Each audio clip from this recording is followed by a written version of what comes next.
The HCI Foundation continues to make a difference in people's lives through the eMedia COVID-19 Relief Fund. It is increasing its support to a number of organizations.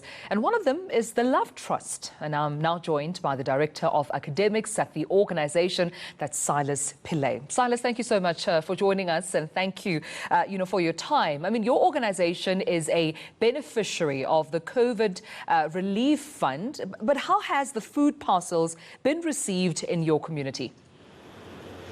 Well, thank you for the opportunity to give feedback. I can tell you that some beneficiaries living on site right now, and their hearts are just overwhelmed with joy and hope and optimism.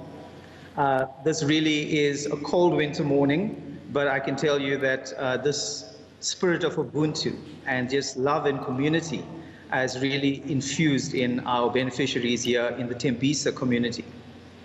And how did you then select the beneficiaries, would you say?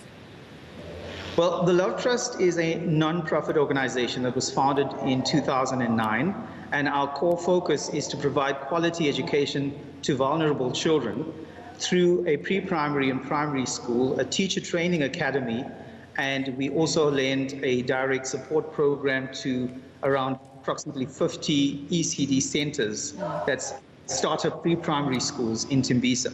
Now, the scope of this project is for the beneficiaries of the schools itself. And these school families are pre-screened in terms of their low-income bracket and their band. And of course, we work with social workers and welfare organizations in terms of referrals. Right. So they are certainly community members in need. Yeah, and I mean, the issue of reach is always a problem when it comes to distribution of food parcels. So how would you say, how big is the feed on the ground?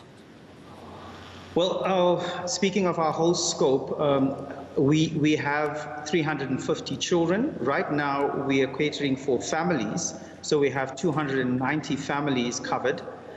We anticipate about 7 per household on average, and that will cover approximately 2,000 folk for today's scope. Although our teacher training academy covers 100 students odd, and of course, if we look at our 50 ECDs, in total, our reach as an organization goes to well over 9,000 currently. Right. And with that being said, I mean, Silas, what would you say, what's the difference been? And what difference, rather, did the COVID-19 Relief Fund make in your community specifically?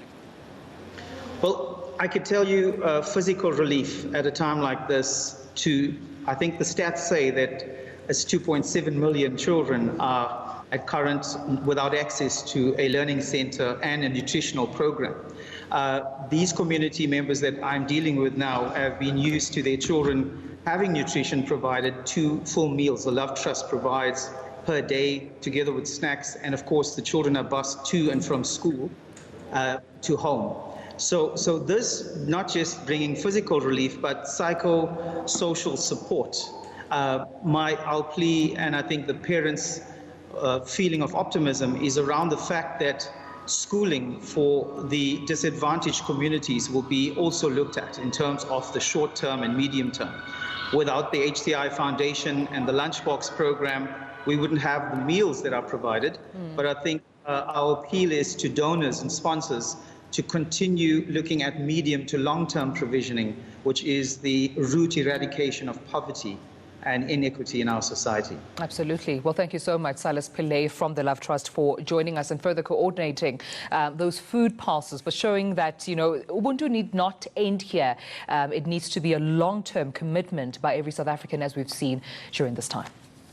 Yeah, there you have it, South Africa. Each time you called that HCI eMedia Foundation COVID-19 Relief Fund call center, that's where your money is going. And that's just part of the work. It's a snapshot of the work that's already taking place. Let's move.